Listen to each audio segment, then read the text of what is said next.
2055 is the first new release of 2022, so ringing in the new year in style, I guess. A group of top female agents from government agencies around the globe try to stop an organization from acquiring a deadly weapon to send the world into chaos. This is the second movie to be directed by Simon Kinberg. He previously directed the last full X-Men movie, X-Men Dark Phoenix, and while there are parts of Dark Phoenix that I really enjoy or really love, like the first 30 or so minutes, I think almost everybody can be in agreement that the second half of that movie is very, very dull. So I was interested to see what Kinberg would bring to the table in an action spy thriller, and there's a lot of talent in this movie. I mean, you have Jessica Chastain, Lupita Nyong'o, Diane Kruger, Penelope Cruz, Bing Bing Fan, Sebastian Stan, Jason Fleming. I mean, they all have talent. There's a lot of talent in front of the camera. There's an action set piece about a third of the way in that, while it's not amazing or anything, I thought it was the standout of the film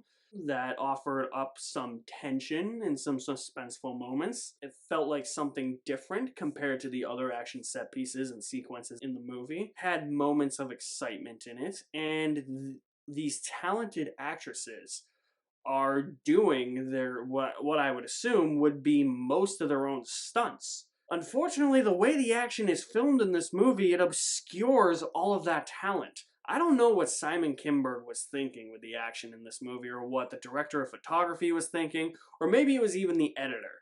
But for some reason, Simon Kinberg, director of photography, whoever it was, thinks that shaky cam and quick cutting, that's definitely the editor's fault, makes a compelling action scene. But unfortunately, that takes away from the tension and the suspense. The way that the action is cut together and the way it is filmed in this movie makes me lose sense of geography. I have no idea where the characters are. I have no idea where they're standing. I have no idea where their enemies are standing. And I said characters, I meant people, because this movie is populated by people. They're people! People, not characters! Makes me want to cry that people don't understand character development anymore. The action sequences also add this really weird zoom effect that I feel as if is in there for dramatic purposes. But these action set pieces are already so lazily shot and put together and edited that it just takes away any impact that that zoom effect is trying to give you, and that zoom effect just gets really annoying after a while. You're just zooming in on Diane Kruger's face or something, or Jessica Chastain's face, and that's all you get. You don't even see them fire a gun in some points. Like, they fire a gun, but you just hear the sound effect while the camera's just like...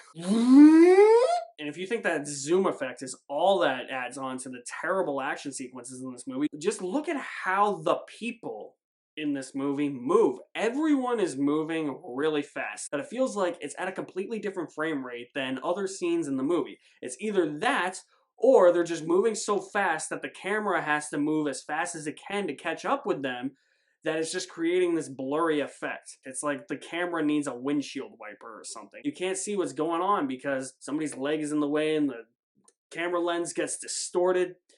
You have all of these elements in an action movie. I just don't get why this wasn't cleaned up in post-production. Now, as I said, this movie is populated by people. It is not populated by characters.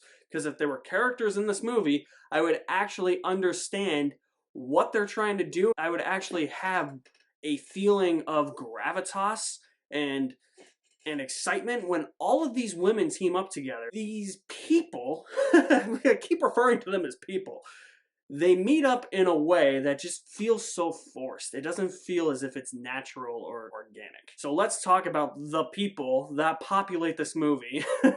And the plot. Oh wait, this movie has a plot? Wait, I seriously didn't know that. I thought I was just watching terribly edited action sequences, but okay, let's talk about the plot. I've used this analogy to describe the plot before, but I'm going to use it again. But first, the characters.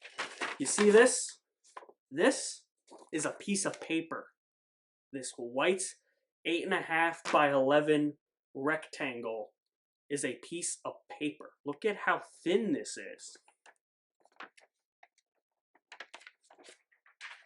Those are the characters in this movie. This is a piece of cheese. It is not Swiss cheese, but it is a piece of cheese nonetheless. This movie has a Swiss cheese plot. The plot in this movie is thinner than Swiss cheese. And you know what? I noticed something with this movie. Despite having such a thin plot, it thinks it's a lot smarter than it actually is. And it actually confuses some elements of basic storytelling. You're going to have a plot that's like this. I mean, it's the most predictable thing you've ever seen. But if you're going to try and add so many twists and turns into it, you have to have a simple plot and a complex story. But this movie confuses the two.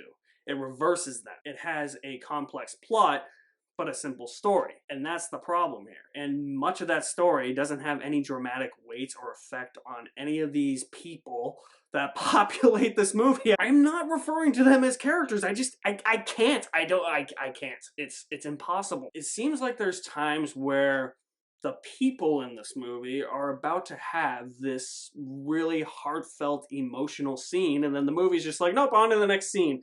Breezes right over all of that. And I could probably forgive thin characterization and thin plotting and predictable plotting if you had emotional weight over that. I've said this in a couple of reviews in the past. Even some scripts that have some fallacies in them, or even if they're a really weak script, if you have a strong emotional connection to the characters, and that dramatic weight is felt as an audience member, I can overlook deficiencies in the script, but unfortunately I can't with this movie.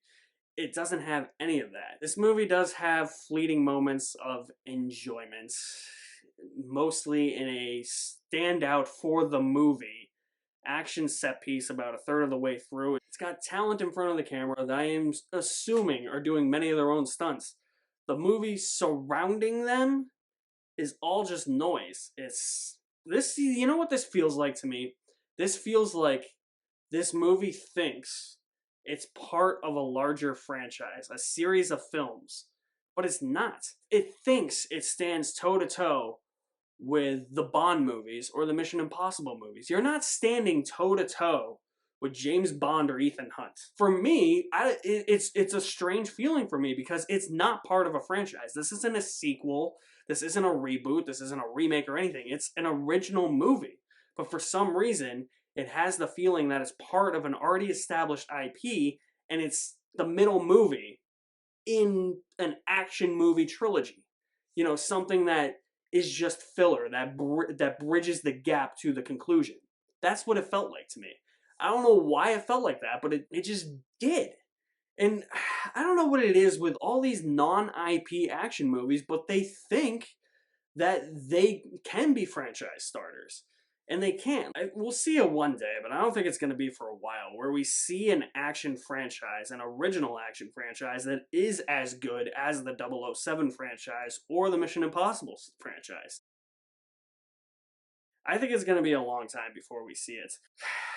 This was a dud to begin 2022. I enjoyed the 355 less than stale popcorn. Yeah, I would rather eat stale popcorn. I would rather eat that nice white perfect 8.5 by 11 piece of paper before I saw this movie again. Jesus Christ. Did you see the 355? What were your thoughts on it? Drop me some feedback in the comment section below. I will leave my link to my website in the description below as well. Stay tuned for some great content. I have some new ideas that I want to try and incorporate into the channel for 2022. Stay tuned very soon. You guys are the best. Thank you for watching. My name is Alex Madden, and I'll see you at the movies somewhere.